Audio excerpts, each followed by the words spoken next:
So, good afternoon, mga pinalangga mga builders, city government officials needed by our pinalangga mayor, Mayor Raisa Triñas, and also sa aton Vice Mayor, Laula Barona, and representing from different business sectors sa syudad, kag sa mga dinapit naton nga bisita, maayin-ayan nga hapon. Kag sa aton head superintendent Ma'am Marisol Mabakyaw, and also sa aton marketing charge, Ma'am Maria Dolores Trabasas. Good afternoon again. Kag sa aton kaugod nga mga presidente nga Ari Rodriguez Subong from sa nalaylain nga market, maayong hapon. Kag sa SM Prime nga Ari Mandiri Subong, maayong hapon.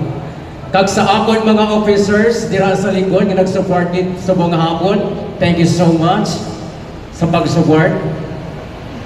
Today is truly proud of a historic day for all of us here at the Iloilo Terminal Market.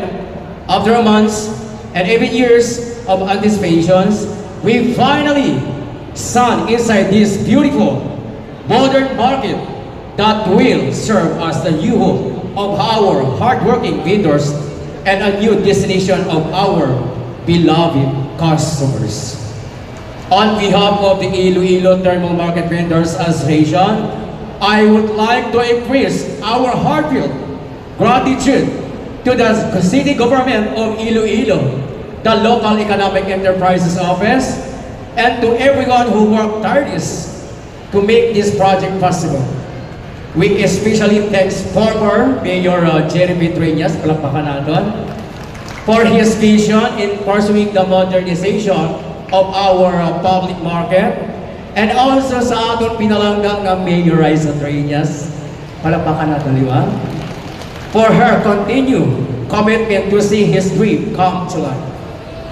Your leadership and dedication have given us not only a market building, but a renewed sense of hope and pride as vendors. To my fellow vendors, this is our beginning.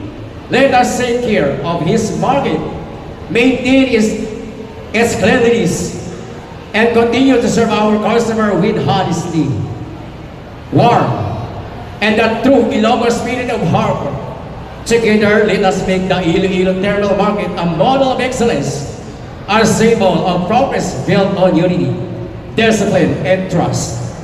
Sa liwat, I'm Joseph Camona, the newly elected of Iloilo Public Market President. Thank you so much. Maraming salamat, Sir Joseph Kabutan.